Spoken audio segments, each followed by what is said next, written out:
15 ఏళ్ల సుదీర్ఘ నిరీక్షణకు తెరపడబోతోంది. ఏప్రిల్ 1 ఇది కేవలం ఒక తేదీ కాదు, భారతదేశ తలరాతను మార్చే ఒక మహాయజ్ఞానికి నాంది.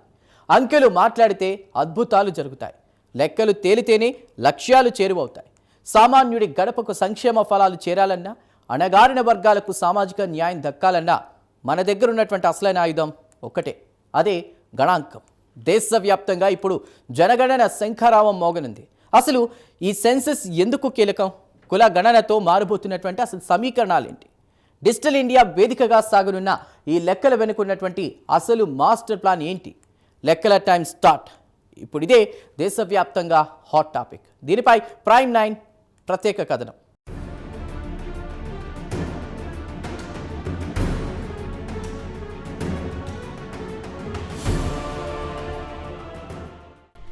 సామాన్యుడి ప్రగతికి గణాంకాలే పునాది.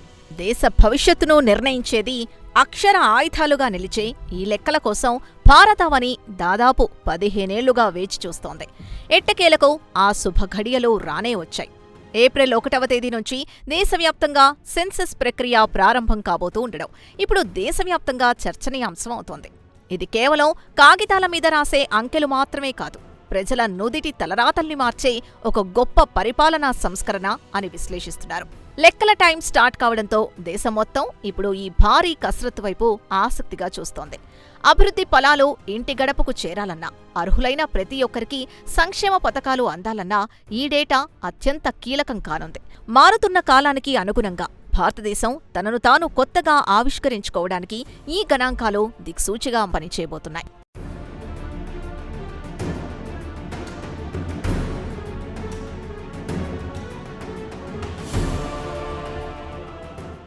గత 2 దశాబ్దాల కాలాన్ని గమనిస్తే భారతదేశ జనాభా మునుపెన్నడూ లేనంతగా విస్తరించింది. ప్రపంచంలోనే అత్యధిక యువత ఉన్న దేశంగా మన దేశం నేడు గర్వంగా నిలబడటమే కాకుండా గ్లోబల్ మార్కెట్లో కీలక శక్తిగా ఎదుగుతోంది. సరిగ్గా ఇక్కడే జనాభా లెక్కల ప్రాధాన్యత మనకర్థమవుతోంది.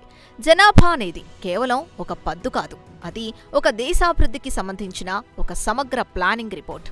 అణగారిన వర్గాల నుంచి ఉన్నత వర్గాల వరకు ప్రభుత్వ సాయం సమానంగా అందాలనే తపన ఈ లెక్కల సేకరణలో కనిపిస్తోంది. ఇది మన దేశానికి ఎంతో మేలు చేకూరుస్తుందని మేధావులు సంకేతాలిస్తున్నారు. గతంలో ఉన్న లోపాల్ని సవరించుకుంటూ రాబోయే తరాల కోసం ఒక పటిష్టమైన పునాది వేయడానికి ఈ సెన్సస్ ఓ అద్భుతమైన అవకాశంగా మారుతోంది. కేవలం సంఖ్యలకే పరిమితం కాకుండా సామాజిక న్యాయం వైపు వేసే బలమైన అడుగిది.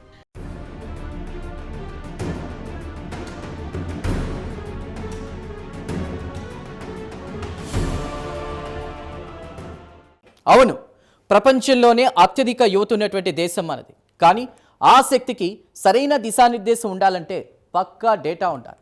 కోవిడ్ సృష్టించిన గ్యాప్ వల్ల మనం దాదాపు 10 ఏళ్లు వెనకబడి ఉన్నాం. ఇప్పుడు ప్రభుత్వం వేయబోతున్న మొదటి అడుగు అత్యంత కీలకం కాబోతుంది. ఇంటి నిర్మాణం నుంచి వసతుల వరకు ప్రతిదీ రికార్డు కాబోతోంది. మరి ఈ ఫస్ట్ ఫేజ్ ఇన్వెస్టిగేషన్ ఏ మార్పులకు సంకేతాలు ఇస్తోంది? Watch this.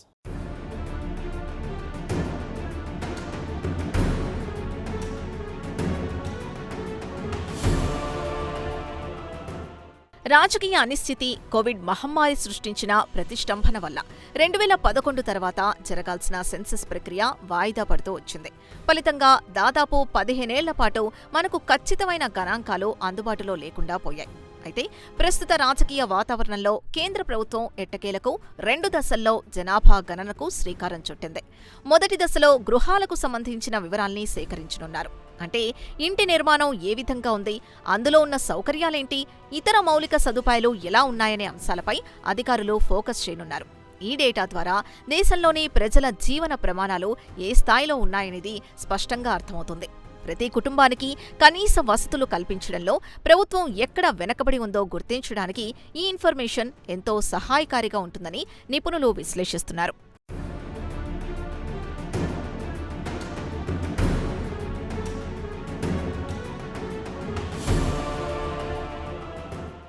రెండవ దశ గణన అనేది ఈ ప్రక్రియలో అత్యంత కీలకమైన మరియు చారిత్రాత్మకమైన ఘట్టం. ఎందుకంటే ఈసారి జనాభా వివరాలతో పాటు తొలిసారిగా కులగణన కూడా చేపట్టనున్నారు. ఇది సామాజిక వర్గాల మధ్య ఉన్న అంతరాలను గుర్తించి రిజర్వేషన్ల ఫలాలను, సంక్షేమ పథకాలను సరైన రీతిలో వర్తింపచేయడానికి ఉపయోగపడుతుంది. అణగారిన వర్గాలకు ప్రభుత్వ ఫలాలు సమానంగా అందుతున్నాయా లేదా అన్నది ఈ లెక్కల ద్వారా బయటపడనుంది. కులాల వారీగా డేటా అందుబాటులోకి రావడం వల్ల భవిష్యత్తులో సామాజిక న్యాయం మరింత పారదర్శకంగా అమలయ్యే అవకాశం ఉంది.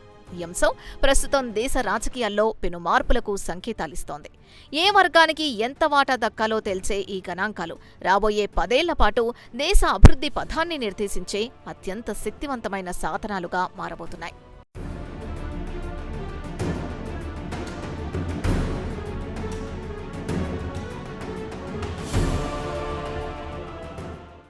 తెలుగు రాష్ట్రాల విషయానికొస్తే ఆంధ్రప్రదేశ్, తెలంగాణలో ఏప్రిల్ 3వ వారం నుంచి గణన ప్రక్రియ ప్రారంభం కానుంది. ఇందుకోసం అధికార యంత్రాంగం ఇప్పటికే గ్రౌండ్ వర్క్ పూర్తి చేసింది. జనాభా అనేది కేవలం పద్దు కాదు, అది దేశ ప్రగతికి గైడ్ లాంటిది.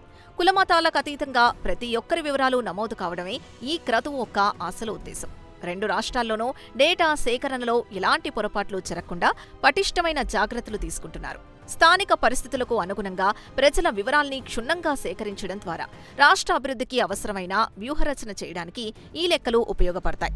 ముఖ్యంగా గ్రామీణ ప్రాంతాల్లో ఉన్న పేదరిక నిర్మూలనకు ఈ సెన్సస్ డేటా ఒక మ్యాప్ లాగా పనిచేస్తుందని అధికారులు చెబుతున్నారు. ప్రతి పౌరుడి వివరాలు ఈ మహాయజ్ఞంలో నిక్షిప్తమై ఉండబోతున్నాయి.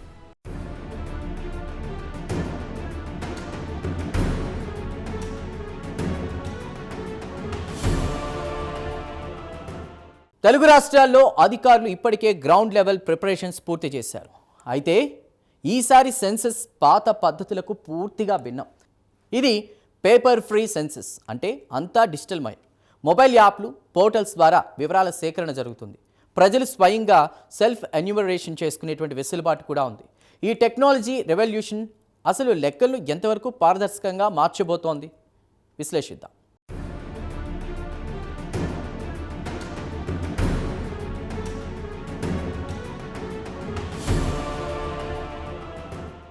ఈసారి జనాభా గణన పాత పద్ధతులకు స్వస్తి పలుకుతూ ఆధునిక టెక్నాలజీతో సాగనుంది. గతంలోలా కేవలం కాగితం, పెన్నుతో కాకుండా మొబైల్ యాప్లు, పోర్టల్స్ ద్వారా డిజిటల్ పద్ధతిలో వివరాలు సేకరించనున్నారు. ఇది డేటా సేకరణలో వేగాన్ని, ఖచ్చితత్వాన్ని పెంచుతుంది. అంతేకాకుండా ప్రజలు తమ వివరాల్ని తామే ఆన్లైన్లో నమోదు చేసుకునే సెల్ఫ్ ఎన్యూమరేషన్ సౌకర్యాన్ని కూడా ప్రభుత్వం కల్పించింది. ఇది వ్యవస్థలో ట్రాన్స్పరెన్సీని పెంపొందించడమే కాకుండా పొరపాట్లకు తావు లేకుండా చేస్తుంది. డిజిటల్ ఇండియా నినాదం ఈ సెన్సస్ ద్వారా మరో మెట్టెక్కినట్లు అవుతుంది. టెక్నాలజీని ఉపయోగించడం వల్ల డేటా ఎనాలిసిస్ చేయడం సులభం అవుతుంది. ఫలితాలు కూడా వేగంగా వెల్లడయ్యే అవకాశం ఉంటుంది. ఈ మార్పు పరిపాలనలో కొత్త విప్లవానికి దారితీస్తుందని మేధావులు విశ్లేషిస్తున్నారు.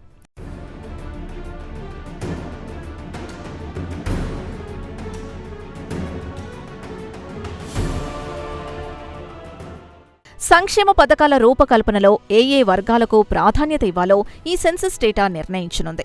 ఏ వర్గానికి ఎంతమేర బడ్జెట్ కేటాయించాలి, ఏ ప్రాంతాల్లో విద్య, ఆరోగ్య సౌకర్యాలు తక్కువగా ఉన్నాయి వంటి విషయాల్ని ఈ డేటా విశ్లేషిస్తుంది. ముఖ్యంగా మన దేశం ప్రపంచంలోనే అత్యధిక యువ జనాభా కలిగిన దేశం కాబట్టి యువతకు అవసరమైన ఉపాధి, నైపుణ్యాభివృద్ధి రంగాల్లో తదుపరి 10 ఏళ్ల వ్యూహరచనకు ఈ లెక్కలే ఆధారం. ఎందుకంటే లెక్కాపత్రం లేనిదే సంసారం సాగదు అన్న సామెత మన దేశానికి కూడా వర్తిస్తుంది.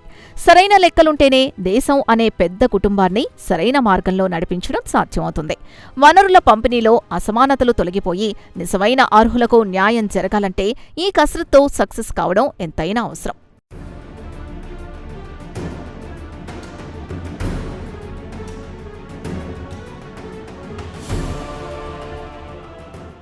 ఈ గణాంక సేకరణ అనేది కేవలం ప్రభుత్వ బాధ్యత మాత్రమే కాదు. ఇందులో ప్రజల భాగస్వామ్యం ఎంతో కీలకం. మన వివరాలు మనకు ప్రాథమిక హక్కులు, సౌకర్యాలు కల్పించేలా చేస్తాయి.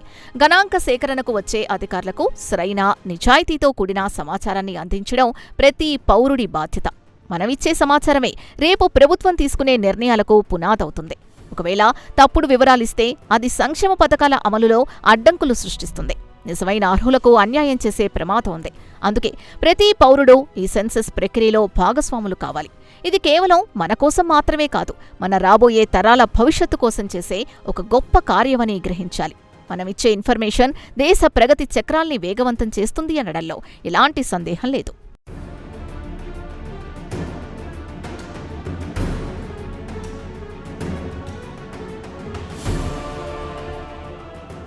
అంతిమంగా ఈ 2026 జనాభా గణన భారతదేశ ముఖచిత్రాన్ని మార్చబోయే ఒక చారిత్రక పరిణామం. 15 ఏళ్ల నిరీక్షణ తర్వాత వచ్చిన ఈ అవకాశం ద్వారా వెలుగులోకొచ్చే వాస్తవాలు రాబోయే దశాబ్ద కాలం పాటు భారతదేశాన్ని గ్లోబల్ లీడర్గా నిలబెట్టడానికి అవసరమైన స్ట్రాటజీని రూపొందించడంలో కీలక పాత్ర పోషిస్తాయి. సామాజిక న్యాయం, ఆర్థిక సమానత్వం, మౌలిక సదుపాయాల కల్పన వంటి అంశాల్లో ఈ డేటా గేమ్ చేంజర్ కానుంది. ప్రతి వర్గం తన వాటాని గుర్తుంచుకోవడానికి, ప్రభుత్వం ప్రతి వ్యక్తిని చేరుకోవడానికి ఈ సెన్సెస్ ఒక వారధిలా పనిచేస్తుంది. లెక్కల టైం స్టార్ట్ కావడంతో ఇక దేశంలో అభివృద్ధి పర్వం కొత్త పుంతలు తొక్కబోతోంది. ఈ డిజిటల్ గణన ద్వారా సామాజిక సమానత్వం సిద్ధించి దేశం సుసంపన్నం కావాలని ఆశిద్దాం. ఇది ప్రతి భారతీయుడు గర్వించదగ్గ బాధ్యతాయుతమైన సమయం.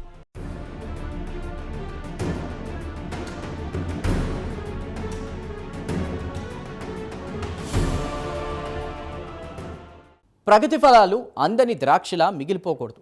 పారదర్శకమైన లెక్కలున్నప్పుడే ప్రతి పైసా అర్హుడికి చేరుతుంది. సెన్సస్ అనేది కేవలం అధికారుల బాధ్యత కాదు, ఇది ఒక పౌరుడిగా మన బాధ్యత కూడా.